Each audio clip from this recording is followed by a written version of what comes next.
I'm Josh Stearns, and I'm from Free Press, which is a national, nonpartisan, nonprofit organization.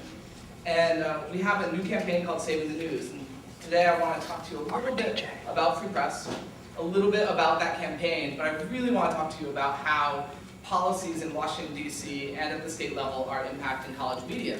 And I want to hear from you a little bit about policy and legal challenges that you're having on your campus, questions that you might have about that, and brainstorm about some ideas about how you can get involved in some of these campaigns. So, like I said, I'm a program manager. I run our journalism campaign, but I've also been working on issues of media consolidation. For 10 years, I've been working with college students through service learning and college student civic engagement efforts.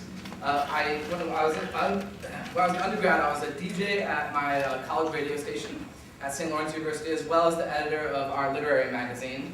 And that's, for those of you who are on Twitter, you can follow me on Twitter there. If you Google me, you're going to find this guy. It's not me. He's a great photographer. I encourage you to look at his work, but that's not me. This is me. Slightly nicer, maybe. And this is me. I blog at this website, Groundswell. I write on media, culture, community, environment, conservation. I serve on the board of the Student Conservation Association. And I went to college at St. Lawrence University and my graduate work at UMass Amherst. I say all of this basically because I've been to a lot of sessions where people stand in front of the room, give a whole talk, you don't really learn anything about them, they're just sort of a robot in the front of the room. So I want to give you a little bit of sense of who I am, where I'm coming from here today. This is my son, who I miss, and he just turned 1 this week, so he had a birthday party. And I work at Free Press. I mentioned Free Press is a national nonpartisan organization. We work on a bunch of different efforts. We do research, sort of like a think tank. We do a lot of public education on the role of media and media policy. We do grassroots organizing, and we do some lobbying in Washington, D.C. as well. We have about 500,000 members, so about 500,000 members across the country, 20,000 here in Texas. The problem is the media is essentially failing us. What we're getting is sensationalistic news, celebrity gossip. We're seeing collapsing newsrooms in television stations and newspapers. We're seeing closing of bureaus and state houses in Washington, D.C. and foreign bureaus. We're seeing slow and expensive internet. It may not seem like we've got slow internet, but when you compare it to many other nations around the world, our internet really is just creeping along, and it's expensive compared to a lot of other nations around the world. And 40% of America doesn't have access to high-speed internet. So for many of us, there's no internet at all. We're getting cookie-cutter radio playlists. It used to be you could go around the country and hear different local music wherever you went. But increasingly, we're just getting the same music all over the place. And we have an underfunded public broadcasting system. Here's just what I wanted to tell you guys. Stop. Stop hurting America. And come work for us, because we, as the people, how do you pay? The people, not well, but you can sleep at night. See, the thing is, we need your help. Right now you're helping the politicians and the corporations, and we're left out there. We're too rough on them when they make mistakes. No, you're not too rough on them. You're part of their strategies. You're partisan, what do you call it, hacks. I don't know if you all remember that. That was from 2004 when Jon Stewart went on Crossfire and told them they were hurting America. So, I mean, obviously, that's just one example, one show. There's a lot of good media out there, but there's a lot of bad media too. So, we get frustrated with things we see on the news. We get frustrated with the shows that we flip through on cable. We get frustrated with what we hear on the radio. What's policy got to do with it? A lot of times we hear, oh, it's just the free market, we're just giving people what they want. But in reality, policy decisions have impacted everything we see, read, and hear. Our media system is not just a product of the free market, it's really embedded in policy decisions that are too often made without your input. And that's really what Free Press is about. It's about giving you all and local communities across the country a voice in these media policy decisions so that they're not happening in DC behind closed doors. And I'm particularly interested in giving students a voice. So, just to give you a sense for the money that goes into campaign contributions around these issues, in 2008, the communications electronic industry spent almost $140 million, and since 1990, $800 million in campaign contributions. If you narrow that down to just TV, movies, and music, it's 50 million in the last year, and since 1990, almost 260 million. That's not exactly a free market. There's clearly policies being influenced here and being at play here, and that's just campaign contributions.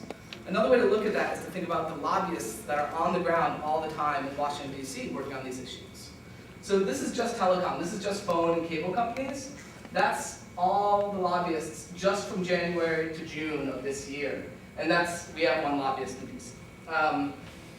So what we try to do is to, while all of those people are looking out for the company's interests, we're trying to look out for the public's interest and be a voice for the public interest, which they're not always in conflict, but sometimes they are. We need to make sure we've got strong public interest voices in DC, that we can find ways for people all across the country to make their voice heard in DC. So, who's looking out for you in Washington? Free press. This is a little bit about, so I hope we can hear this. Ever wonder why you get 500 channels, but there's nothing good on TV? Or why your high-speed internet is so slow and so expensive? Or why you always hear the same music on the radio, no matter where you go? We wondered too, and then we decided to do something about it. We're free press, and we're fighting for hard-hitting journalism, diverse media ownership, and fast, affordable internet for everyone. Free press is making sure the American people, not just lobbyists and big monopolies, have a say in what the future of media and communication looks like in vital areas like protecting the open internet for free speech and innovation, and delivering affordable internet access to all Americans by bridging the digital divide and building a real national broadband plan. Free press is helping to save the news and protect real journalism and strengthen and reinvent public media for the 21st century. And together with our 500,000 members across the country, we're leading a national movement for media reform. I want journalism that actually provides me information. I want internet that encourages innovation. I want journalism that is independent. Join us by signing up at freepress.net. Learn more and take action in our campaigns and make a contribution to help reform America's media and transform our democracy. So that's just a little bit about the variety of issues we work on. I want to talk to you today about our Save the News campaign, which I've been running now for about 4 months. It's a fairly new campaign. And the thing about the Save the News campaign is what we're really trying to do is to work with working journalists on the ground and to educate people about the issues being debated in DC, because there are tons of debates going on right now about how the government could or should get involved in the future of journalism. And we want people and communities across the country to know what those debates are and find out how they can get involved with it. So we've been organizing with journalists, with policymakers, with publishers, with students across the country to make sure these discussions are happening not just in DC, but around the country. And I want to talk today about specifically how this impacts college campuses. That's the website, and I'll be posting all of these slides and this whole presentation on SlideShare later on. And if you're interested, I've got cards and you can pick up more information, and I can send you this whole presentation as well. So the reason that we started a journalism campaign is when we looked out at the field about this there's a really robust conversation happening about the future. What if we had less celebrity fluff, less mind-numbing advertising, less partisan shouting, less junk TV? We need more public media, better public media, new public media, now. So this is another campaign that we run at Free Press, and it's separate from our Save the News campaign, but I wanted to introduce it here and show that quick video. You had a question? Actually, my question is I just remembered it, but it was about nonprofit, training nonprofit. Mm-hmm. Do you want to answer it now, or do you want to do it? Sure, we can do it now. Okay. We had a question. Is a nonprofit model really a solution, or is it merely a stopgap to slow the movement? Yeah, I think that what we're going to see, I think the news industry in general is shifting, and I think we're going to see a lot more nonprofit news entities emerge. The Texas Tribune here in Austin is launching on Tuesday. It's a really innovative model. I definitely encourage you all to check it out. And I think we're going to see a lot more nonprofit news. I think nonprofit and non-commercial news is going to be a much larger part of the entire media system. I don't think it's a silver bullet. I don't think that everything should switch over to nonprofit. But I do think that we need more of that non-commercial, sort of nonprofit-driven news out there as a counterpart to the for-profit piece. I think we need more. So here's the policy changes that I just went over. There's also, where not enough people are reporting on these issues. We don't hear people in the media talking about media policy enough, so that people don't realize that this is a civic issue, a community issue, not just a business issue. And finally, participate. This is a picture of a forum we held in Denver last month, 6 months after the Rocky Mountain News closed. We had a forum with 200 local citizens, working journalists, and policymakers who came together to discuss policy solutions, policy ideas related to the future of journalism. It was an incredible conversation, 3.5 hours of discussion. Policymakers sent their staff took notes back. We posted the results up on our website from all these small table discussions we had. We had a great panel. Anyone can do this, and we can help, and we're happy to help. So, organizing these sorts of forums on your campus so that these issues don't get left in DC, so that DC lawmakers are hearing from people other than lobbyists, hearing from people like you. And this is a quote I kind of want to leave you guys with. It's from a former Rocky copy editor from the Rocky Mountain News. It says, "For me, the lesson of the closure of the Rocky Mountain News is that journalists cannot be objective about our right to exist." And for her, she's still out of a job after the Rocky closed. She very much is looking at her existence at this point in time. How can she feed her family? And she realizes there was a million little policy decisions that went on, even in the final moments of the closing of the Rocky. The DOJ would not provide their workers with information that they had requested in a FOIA request. Stuff like that. These policy decisions absolutely impact your future as journalists, and there's every reason in the world for you to get involved, and we hope that we can help you. So here's a little bit of information about the websites where you can find this, Twitter feeds, Facebook, and I have some sheets right here. One is the report that we did. It's a PDF free download. The other one is our Media Minutes podcast that I mentioned. We also have a Media Reform Daily, which is an email that goes out every day with headlines that relate to media policy, related to the future of internet, journalism, and broadcast. And so that's something you can sign up for at our website. But I wanted to take the rest of our time here to really just spend it discussing with you what things you're seeing on your campuses, in your communities, what questions you have about media policy, anything like that. So I really just want to open it up. Yeah, in the back.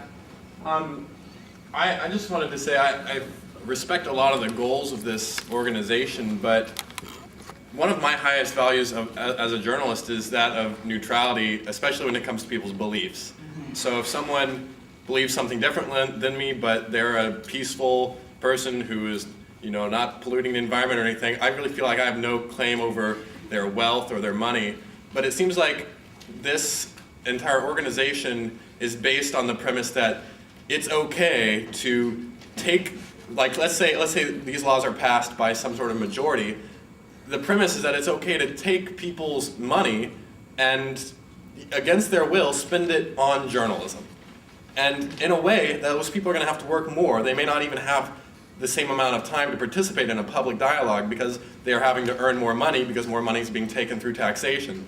So it seems to me like it's just in violation of some very fundamental moral laws about not forcing people, not taking their wealth and spending it on something you want to spend it on just because you think it's better. Right. So your question relates to one policy decision, which would be sort of creating a subsidy based on taxes. So that's just one policy that's in discussion. Other things wouldn't require extra taxation. So, but to your point, I mean, there's people out there who don't believe that education should be funded by the government, and yet we still provide tax money for education. So it's just a matter of, I mean, you know what I mean? There's a whole range of issues like that. Clean water, some people don't necessarily, you know what I mean? We go through a range of issues like that we've defined as a society as a public good. And I think we need to debate that if journalism is a public good, if we believe that, whether it deserves those sort of tax subsidies. Now, to the other side of that, I think there's lots of policies to be debated out here that would have nothing to do with further taxation. You know, changing the tax code to allow something to become a nonprofit would not take money out of individuals' pockets, would not add on to their tax bill at the end of the year.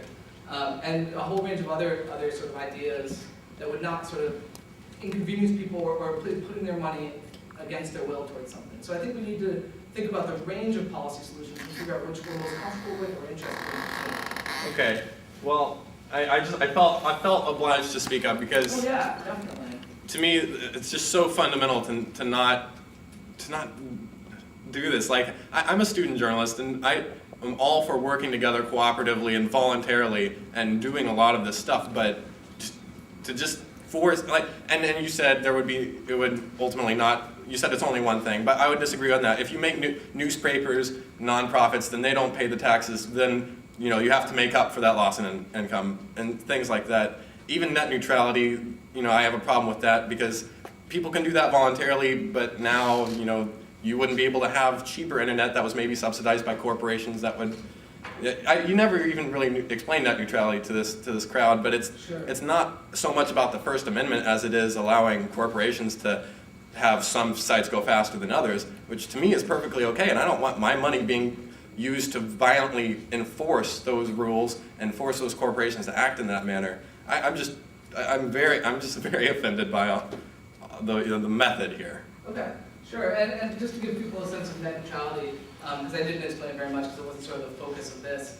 But net neutrality, it's hard to talk about net neutrality in the abstract, so let me put it in sort of concrete. Last year, Comcast was found in 3 different independent investigations by the AP and a few others to be blocking internet content, to basically be saying anything coming from this type of content is going to be blocked. We're just going to block it. It would have to be BitTorrent, and BitTorrent could be used legally or illegally. But they were basically saying anything going over BitTorrent we're going to block. And they were doing this very specifically targeting BitTorrent. And so when that happened, these investigations came out, and the Federal Communications Commission looked at that because they have a principle that says that basically that shouldn't be happening, that kind of blocking shouldn't be happening. We shouldn't be privileging certain internet traffic over others. And now it's just been a principle, not a law. And so the FCC looked at it and said, yes, they were blocking it, that's anti-competitive, and it's discriminatory, and so we're going to say, basically they gave Comcast a slap on the wrist and said, don't do this again. But now they're actually moving forward to sort of institute that idea that you should be able to go to your brother's blog or to abc.com just as easily. You shouldn't have to sort of let your internet service provider tell you where you can and can't go online. There should be sort of a level playing field. So that's sort of the idea behind net neutrality. I'm happy to talk more about that. But I'd love to hear other people's sort of comments or questions about journalism. This is not on the topic that you guys were just talking about, but and I was 15 minutes late, so you might have already answered this question. But I'll start off by saying I'm from Canada, so we don't have any, we have different laws. But in my journalism school, all of the people who are running it, like the teachers, there's not any communication with the students, and they are from a different age where they don't understand the media the way, the newer media the way that the kids do. So we have a student club that someone started called Society for Journalists or whatever. I went to some meetings and they're at the bar and it's pretty much just drinking. But what my question is what can we do in our own little community? I think we have about 1,000 journalists in my school at any given time, or student journalists. But what can we do with it in our little community to try and help? Yeah, like that. Yeah, and I think whether you're in Canada or in the United States, I think being aware of the debates that are going on is the first step, and then discussing those debates. I mean, having people raise the concerns that you have about what these policies might mean for you. I think the SHIELD law is a really perfect example of that. I don't know how many of you have been following the SHIELD law, but as it's been moving its way through Congress, there's been a ton of debate about whether it's going to cover student journalists or citizen journalists, or amateur or freelance journalists. And what I'm afraid of is that there's not enough outreach to local communities to be hearing about that. So I think locally what you can do is find out what the media policy debates, like there is a big net neutrality debate happening in Canada, for example. So what are the media policy debates happening at the federal level, but also at the state level? For example, Illinois just passed, I didn't know about this, I found out about this common interference started letting it into more crowded spectrum areas in the cities. A number of research firms looked into this, independent research firms looked into this, and found that there would not be interference on this sort of, it's called third adjacent spectrum, for those of you who are into spectrum stuff. And so since that report came out, there's been slow movement towards getting this bill passed, and there's a big hurdle that's just passed the House. We're looking at a full House vote on this issue, on this bill, pretty soon. And there's no clear indication of how many new stations, but we think it's going to be in the thousands, possibly 3,000 new stations. And those stations, LPFM stations, only broadcast to very sort of immediate areas. So by their nature, they're community stations. And they're supposed to be run by nonprofit organizations. So in that way, you're looking at non-commercial, very much community-oriented stations. And the history of these stations has been that they've gone about, I think it's about 50% to various nonprofit organizations who have been using them, and 50% to churches who have been using them for broadcasts as well. So that's sort of how it's split up so far. And it's been really successful, I think, where there are low power FM stations. I don't know if you have them near you. Who's the person with your organization specifically working on that? On low power FM? Yeah. It's actually, if you go to our new public media, it's sort of, we have all that sort of, both NPR, PBS, but then also public and community media, like low power FM, community PEG television, public educational government access television. All that's under that. The woman's name is Candace Clement, and she's at, you can find her at our new publicmedia.org website. She actually helped set up the LPFM radio station near our office. Do you know of any organizations that are doing what you're doing in Canada? There is one, Canadians for Democratic Media, I think. I know the person who runs it, and I'd be happy to get you in touch with them if you want to come up afterwards. I think that's the name of the organization. Any other questions about the things that we've been discussing here? Other ideas that are out there?